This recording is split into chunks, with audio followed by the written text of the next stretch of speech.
Hello and welcome to our second web chat in the Treasury in Crisis series.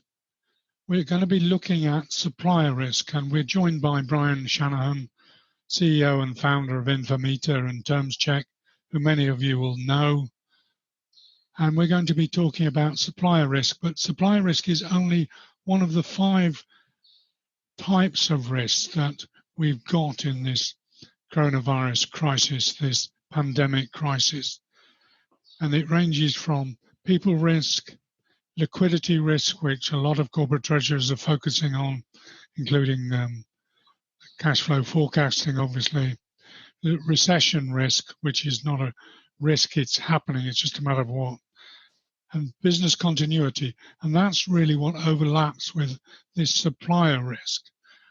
Because if a supplier doesn't continue doing business, all of a sudden you've got a missing arm in your systems and your procedures. So Brian, if we go to the next slide, you've identified these key suppliers and you feel it's going to be, 2020 is going to be the year of survival. It's certainly my experience that many of them have got problems. Can you talk us through this? What's the issue here? Well, I think the first thing, Jack, is that, across many industries, many different industries, things at minimum are changing very fast. And for some of those people, changing fast, very much into the red. Some of that will be temporary, some of that will be more permanent. But specifically, what I wanted to talk about here was look at supplier risk from a treasurer's point of view, rather than the grand supply chain of everything else they're probably getting involved in at the moment in terms of scenario planning, which is very necessary. But it's very easy to overlook some of the risks that are kind of right under people's noses as a treasurer. The obvious one is, the banks that you deal with. But I think, if we compare the situation now back to 2008, 2009, the risks are very different for 2 reasons. I think one, most large corporates deal with multiple banks. So even if one bank was to go down, it would be a problem, but it wouldn't necessarily be a total disaster. And that's mitigation of risk on both sides, both the banks and the corporates. But I think the other thing is that financially, the banks are much stronger now than they were 10 years ago, with a few notable exceptions. I'm sure there are out there, but I think if we speak to most treasurers at the moment, this is not the number one thing that they're worried about, that their bank is going to go down. I think the second one, and this is maybe not a universal thing for all treasurers, but certainly those people who either use factoring companies or supply chain finance platforms and so on. I think the risk for those guys is relatively low, because most of those guys, they actually do make money in their own right, simply by having volume pumped through their various platforms. So they are not, I don't think, a big risk at the moment. If anything, demand for their products is increasing at the moment. So as long as they have access to bank liquidity and investor liquidity, they're going to be fine. And there's no reason to say that there should be any problem there. Is the supply chain finance and factoring and the various different ways of doing it, is that really a problem, or are we just going to get around that? Because there's nothing to finance at the moment. I think there's actually quite a lot to finance. I mean, if you look at lots of retailers, for instance, are piling in at the moment on supply chain finance so that they can get all their suppliers paid early, particularly the small guys. So they're actually using it for more marketing purposes rather than financial purposes. But there's lots of other companies who are then drawing on supply chain finance facilities and providing those facilities to their suppliers so that they can strengthen those supply chains. So that is going on. I mean, for instance, I was talking to one platform provider just in the last week who said that they're actually accelerating their implementation process so they can actually get their first supplier switched on in 3 days.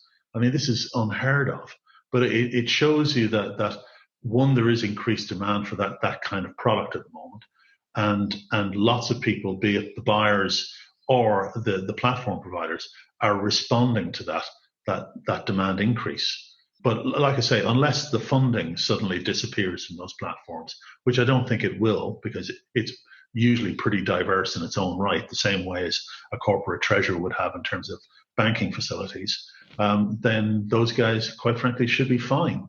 Certainly if you're looking at the horizon over the next 6 to 12 months, and probably an awful lot longer.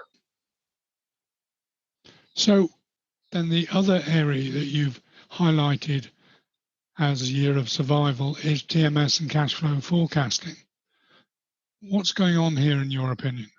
Firstly, there's a lot of good companies doing a really good job in this area, particularly around amassing huge amounts of data for large corporates and organizing it and classifying it in some sensible way so they can actually monitor what's going on, which actually in the midst of the crisis we're in is absolutely vital for so many companies. So that it sounds very simple, but just to know what's actually going on is immensely important to them.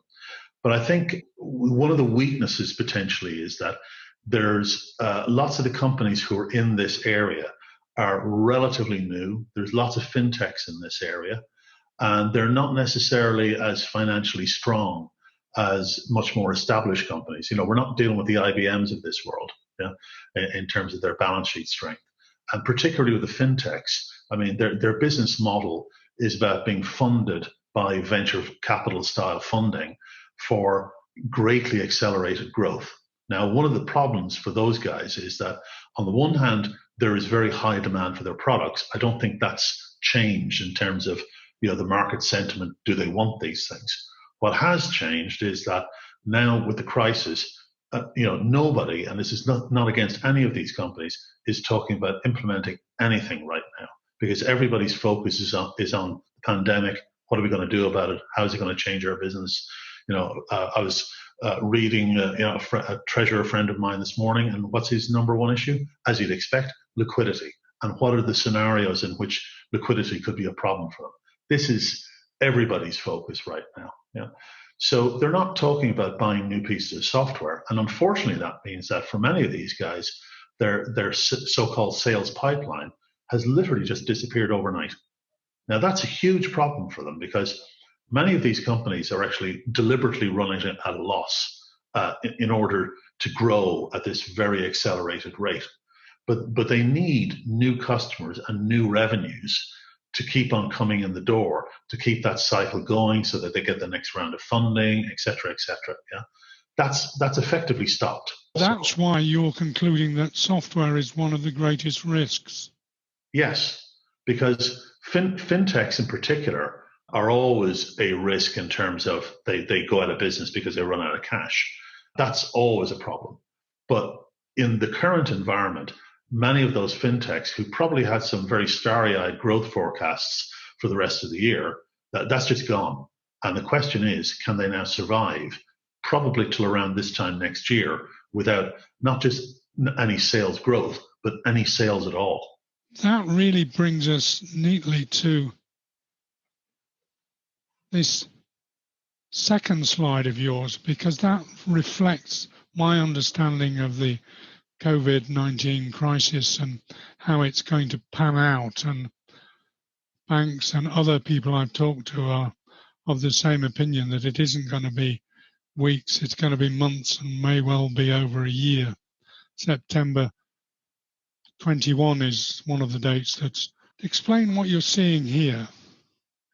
Well, I think the very first thing is, if you have a current supplier, TMS, fintech, whatever, I mean, there's many different forms of software that treasurers buy from different people. From a business continuity perspective, you want to be fairly confident that these guys are going to be around for the near future. Yeah. Now, we can't forecast absolutely everything, but the main question about this is not about necessarily the functionality of the product, or its somehow it's stability and things like that.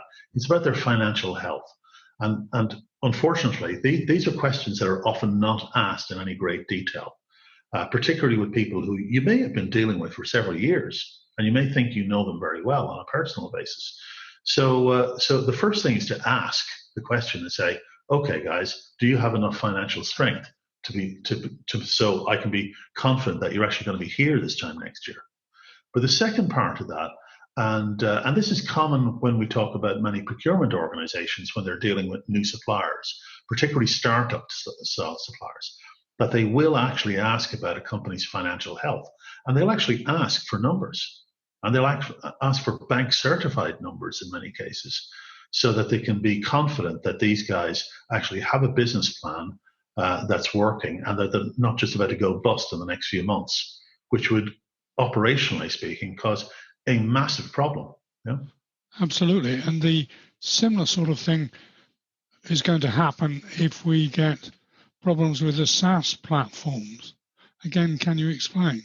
Well, I think that's a particular problem. And here's why. I mean, the first thing, many SaaS solutions have the great advantage that they can be implemented very quickly, and they can be managed much more flexibly than, say, the traditional implementation where you have to go through the IT department. That's its usual advantage. And it may even be cheaper too than having in-house servers and so on. But it has a major disadvantage that if I have a software solution that's purely in the cloud and the provider goes bust, then the server will simply be switched off. And everything on that server, the data, your history, the process you've been using, the way you've integrated with various ERP systems and other pieces of software you may have, will literally just disappear overnight, gone. So if you have that situation, this is not everybody's situation, there are certain mitigating factors that you can take against this. The first one is actually have a plan to say, well, what if the whole thing goes south? Hopefully that doesn't happen, but you should have some kind of a plan. The second thing is that many of these providers who provide a SaaS solution, they offer it as an option where you can have it on the cloud server. You could also have it on your own server, and that might be something that you need to think about right now. In the next 3 to 6 months, get it on one of your own servers, so that at least if the software company goes broke, you still have the software operating in your own environment. And that's where you then need to assess, one, how does this thing get maintained? Do you actually need a third party to help you maintain all this or not? I mean, I'll give you one example. I have a client at the moment who are running a piece of software that's about 25 years old. And the company who actually write the software told them 2 years ago that they're not maintaining it anymore. Well, it just so happens that the software is still running. Now, there's obviously a risk that if something seriously went wrong, they'd have nothing. But that they've used that as the window then to go and implement a new software which will replace this, which gives them that time window to switch from one solution to another. So that's what the in-house solution or the in-house server type thing gives you as an option, to say that then subsequently, if you do want to switch, it's not an emergency switch. You're not going to have your process completely drop through the floor overnight, that you have now a time window to say, okay, consider what is the solution, the new solution you might have to get, and you have got a time window to actually implement such a solution. So really what you're saying is the crisis is driving us to getting a belt and braces type solution so that you're not left in the lurch. Well, I think that's correct. And I think now, if you look at some of the world's largest corporates, who very many have very sophisticated solutions that they're using, and very often external solutions, that they've become, in treasury departments, quite heavily reliant on some of these things. So just in the way that, if it's a restaurant has to figure out, how do I survive without doing any business for a year, or the tourist industry or something like that, you kind of have to start thinking the unthinkable, to say, we all hope these things don't happen, but you have to plan for the worst and hope for the best.